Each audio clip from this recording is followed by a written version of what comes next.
الحالة سعيدة. طبعا الحالة سعيدة عشان الاهلي خسر. لا، مش عشان الاهلي خسر. استنى البس لك النضارة عشان ايه. المزاج حلو قوي قوي قوي قوي قوي. ليه المزاج حلو؟ لان برغم اخطاء التحكيم وضرب الجزاء الصحيحة 100% لم تحتسب ويتغاضى عنها كابتن محمد معروف، ويتغاضى عنها الفار، ولم يستدعي الكابتن محمد معروف. ظن الجميع ان الاهلي هيكسب، وانا قلت لك، نزلت الفيديو قلت لك مش مكمل الماتش لانها مش كوره لتاني ماتش على التوالي. لكن المره دي وانا بنزل الفيديو قلت لك وحلفت انه والله والله والله ربنا مش هيبارك لكم. والله والله والله ربنا مش هيبارك لكم. بقول لك ايه، وصل الفيديو ده ل 10000 لايك كده وشيره في كل حته، واكتب الدوري يا زمالك. ايوه الدوري يا زمالك يا صاحبي. مزاجي رايق قوي. والله مزاجي رايق. ليه؟ علشان برغم ان انا قاعد بتفرج على لعيبتي اللي اتاخدت مني بسبب ظروف او بسبب كباري او بسبب تهريب او بسبب عدم وجود عدالة في توزيع الاموال في الكرة المصرية، لازم ابقى فرحان يا صاحبي. يا منى لازم ابقى فرحان. يا منى، يا منى لازم ابقى فرحان. فرحان عشان فريقي ما عندوش 10% من امكانياتك. فريقي ما عندوش 10% من الموارد المالية اللي عندك. فريقي ما عندوش نادي هنا ونادي هنا واكتوبر وتجمع وزايد وبطيخ الازرق. ما عنديش كل ده يا باشا. عندي حاجة واحدة بس، عندي جمهور. انتوا مستكترينه علينا. انتوا مش عارفين تخلوا عندكم نفس الجمهور ده. علشان كده انا مبسوط. مبسوط ان النهارده التدليس وصل لمعلق اللقاء ان هو يقارن جمهور الزمالك بجمهور الاهلي، علشان جمهور الاهلي بيهين وبيشتم وبيسب لعيبته، ويقول لك بنسمع الحاجات دي في ماتشات الزمالك. لا يا كابتن ايمن الكاشف، اصحى كده وفوق يا كابتن ايمن. بمنتهى الصراحه يا كابتن ايمن الكاشف، حججك بقت بايخه. بايخه قوي ان حضرتك تحاول تحط النهارده الزمالك في جمله مفيده علشان جمهور الاهلي بيهزق لعيبه الاهلي، عشان جمهور الاهلي بيهين لعيبه الاهلي، عشان جمهور الاهلي اللي هم اصلا 500 واحد ولا 1000 واحد حاضرين بيمرمطوا وبيطلعوا تيت لعيبه الاهلي. ليه؟ لانك ما عندكش الرجوله اللي عندي يا كابتن ايمن. انت مكسوف تقول ان جمهور الزمالك ارجل بيملى الاستاد. مكسوف تقول ان جمهور الزمالك للماتش الثاني على التوالي التيكت بيخلص. مكسوف من كل ده. لكن لو بصيت للواقع وبصيت للحقيقه يا كابتن ايمن يا كاشف، هتلاقي ان جمهور الزمالك التيكت خلصان. انا اهو يا عم راجل مقدم محتوى رياضي زملكاوي ناقد رياضي، الناس عارفيني بدور على تيكت، بتشقلب ومكلم مصر كلها عشان عايز تذكره من ثالثه الاولى الثانيه المقصوره، اي حاجه مفيش. شفت حضرتك؟ ده الفرق بين جمهور الزمالك وجمهور الاهلي. جمهور الزمالك اللي بيروح يشجع لعيبه، مع احترام يعني، ما عندناش الارقام، ما عندناش زيزو ال 120 والارقام الكبيره، ما عندناش امام عاشور، ما عندناش تريزيجيه، ما عندناش الارقام الحلوه اللي عندك دي، ما عندناش محمد. هو فين محمد علي بن رمضان يا جماعه؟ حد شافوه؟ وطمنونا عليه. ما عندناش اليو ديانج. ما عندناش 3 مديرين فنيين بيقبضوا مرتبات ماشيه مع بعض. ما عندناش من كل ده. ما عندناش من كل ده. فانت هتحاول انك دلوقتي تغلط، هتحاول تقول ان انا محروق، هتحاول تقول ان انا منفسن. هقول لك حاجه واحده بس، انا بابا. انا بابا والله. انا بابا والله. اقول لك ليه انا بابا؟ علشان انا من غير ما اغلط فيك، من غير ما تطول، انت داخل عمال دلوقتي شايط وعمال تغلط. انا بابا علشان جمهور الزمالك، بابا الشغلانه، مالي المدرجات ومخلص تيكت. انا بابا علشان ما بتجاملش بتحكيم زي ما انت اتجاملت النهارده بتحكيم بضربه جزاء ما اتحسبتش، ربنا ردها لك في وشك بعديها بكام دقيقه جون فيك على طول وخسرت الماتش. اقول لك على حاجه، انا كنت قاعد النهارده والله العظيم بتفرج على الماتش وبسمع كابتن ايمن الكاشف متمزج وعمال يحاول ينفخ، بيحاول ينفخ بكل الطرق. بتنفخ في ايه؟ بتنفخ في ايه يا كابتن؟ انت بتنفخ في قربة مخرومه. انت ما عندكش مبدأ. انت عندك امام عاشور اتعمل عليه عقوبه، من كتر ما انت مش قادر تطبقها عليه شلت له العقوبه وقسمت له على كام شهر، قسمت له العقوبه ورجعته يلعب عادي خالص. ملوش مزاج يروح ماتش. انت فاهم؟ انت الموضوع مش مصاب مثلا، يا عم ادعي اصابه حتى، لكن يا باشا انا غيرك، انا في حته ثانيه خالص، ما ينفعش تقارني بيك. بص بقى البلاويك، بص لادارتك اللي عندها اخطاء فادحه، للي مشغلين 3 مديرين فنيين بيقبضوا من النادي الاهلي في نفس الشهر. بص عندك على الصفقات اللي بتجيلك وارقامها. بص عندك على فروع النادي بتاعتك اللي مفيش حد عندك ارض تبع مش عارف ايه مطار الماظه بقت جراج للاهلي عادي خالص وما فيهاش اي مخالفات، لكن احنا عندنا اي حاجه مخالفه حل مجلس اداره. بص انت عندك كام اداره من سنه 2000 وانا عندي كام اداره من سنه 2020؟ انت متخيل؟ انا بقول لحضرتك في يا جماعه يعني ايه بعض الامور كده عملناها فصباح الفل.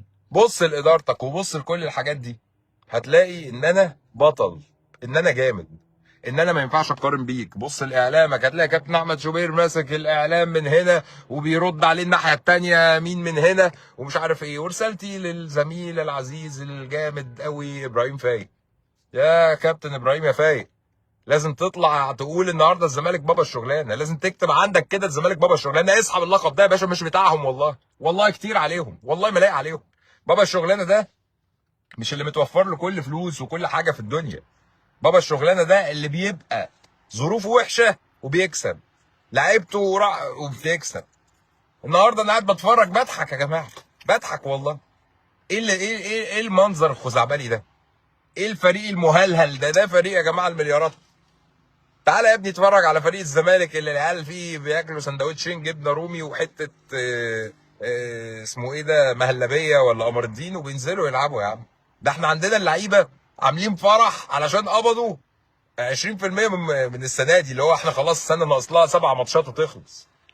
طيب على العموم الدوري يا زمالك، رسالتي دلوقتي لعيبه الزمالك، اوعى انت لسه ما عملتش اي حاجه تكسب الماتش الجاي يبقى فرق 6 نقط. كفايه بقى الدلع اللي اتدلعناه، كان زماننا 15 نقطه فرق دلوقتي لولا الدلع اللي حصل في اول ماتشات بقى، وماتشات خسرناها زي المقاولين ووادي دجله والكلام ده.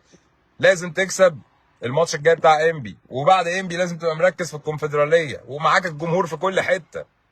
الجمهور في كل حته، انت وراك جمهور بيحفوا هناك، بيشحتوا زيه هناك، اقسم بالله العلي العظيم بيشحتوا زيه، ما حيلتهمش. شوف نادي، انا بالنسبه لي جمهور الاهلي بقى جمهور سوشيال ميديا يا جماعه. فين جمهور الاهلي؟ انا اللي انا عارفه في حياتي ان جمهور الكوره بيملى المدرج. مش انت عامل اكتر شعبيه؟ مش انت عمال تقول لي انا باخد فلوس كتير علشان الشعبيه بتاعتي مش عارف عامله ازاي؟ فين يا باشا؟ انت مدرجاتك فاضيه خاويه، مش بعيد تكون بتتحايل على الناس دي عشان تروح. منظر غريب ومحاولات يعني قليله قوي من كابتن ايمن الكاشف. بصراحه انا متغاظ من كابتن ايمن الكاشف. انت بتجيب سيره جمهور الزمالك ليه؟ بدل ما تقعد تتغنى بجمهور الزمالك، جمهور الزمالك كابتن ايمن ما يقارنش بجمهور الاهلي. انت تقعد تتفرج على جمهور الزمالك كابتن ايمن يا كاشف وتتعلم يعني ايه جمهور. جمهور الاهلي واحد يقعد يتفرج على جمهور الزمالك، اداره الاهلي بلعيبه الاهلي يقعدوا يتفرجوا على جمهور الزمالك.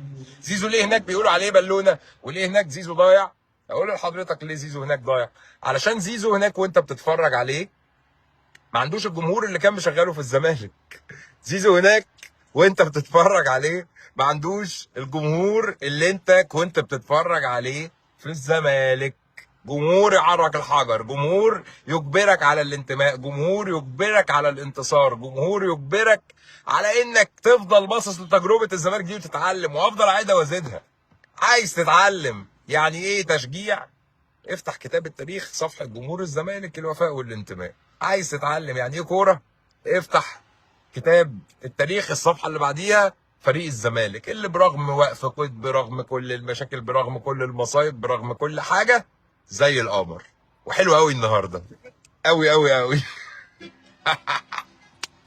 مبروك لفريق طلائع الجيش، مبروك لكابتن جمعه مشهور اللي مش واخد 1 في المليون من امكانيات الاهلي ومع ذلك تفوق ودعك الاهلي كوره النهارده. مبروك لكابتن محمد معروف اللي تغاضى عن ضربه جزاء صحيحه لصالح طلائع الجيش ومع ذلك ربنا كرم طلائع الجيش وكسب. الزمالك، مبروك لنادي الزمالك المتصدر اللي يليه بيراميدز اللي خد مكان الاهلي واللي يليه بعد كده الاهلي.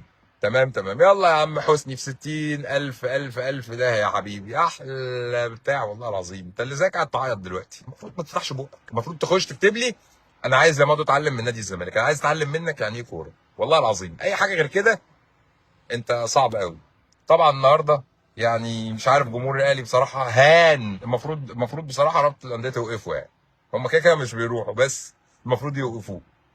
عموما هارد لك لجمهور الاهلي المحترم فقط اللي فاهم يعني ايه ان نادي الزمالك متفوق واحسن وانجح منه دلوقتي. عايزك تبقى فاهم يعني ايه ان نادي الزمالك احسن بمراحل من النادي الاهلي، وما ينفعش يتقارن بالنادي الاهلي، لان اللي احنا عايشينه في الزمالك ده يا جماعه عظيم. يا نهار ابيض، انا بتفرج على العيال اللي بتاخد ملايين مرتباتها بتنزل كل شهر، ما عندهمش اي مشاكل، كل واحد فيهم مستقر، بيطلع في رامز جلال، بيعمل مش عارف ايه، بيقبض قد ايه، الحياه حلوه عندهم. حاجه عجيبه بصراحه. هارد لك للاهلي، مبروك لنادي الزمالك، لعيبه الزمالك، ماتش انبي توسوا خلصوا، عايزين نخلص كل حاجه، عايزين الدوري يا رجاله، وافضل اقولها وازيدها واعيد مليون مره، افضلوا اعملوا كل حاجه وربنا مش هيبارك لكم، والله العظيم ربنا ما هيبارك لكم. مبروك للاهلي الخساره، ومبروك لكل حكم جامل الخساره، ومبروك لكل اعلامي زي اي حد حاول ان هو يعمل الخساره. واقول لك على حاجه انا جامد عليه، واقول لك على حاجه اهم من كل اللي بقوله لك ده. كابتن احمد شوبير، حضرتك قارنت الماتش اللي فات ونزلت بوست كده قلت انك تكسب الماتشات الجايه تاخد الدوري، وان الموضوع ان الزمالك زي الاهلي وده كسب 3 والجمهور بيهاجمه، وده كسب 1 والجمهور بيدعمه.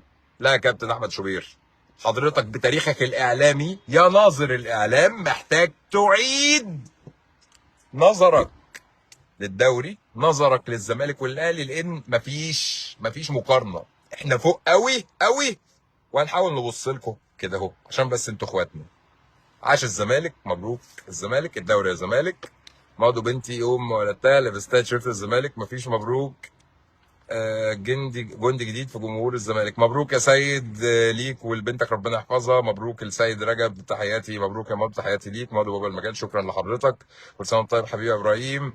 يلا يا جماعه كله يكتب الدوري يا زمالك. اشوفكم تاني فيديوهات كتيره، وصدقوني مهما حاول اعمل الحق حق، والايام احنا في رمضان، فربنا في الاخر بيبارك والله العظيم. السلام عليكم.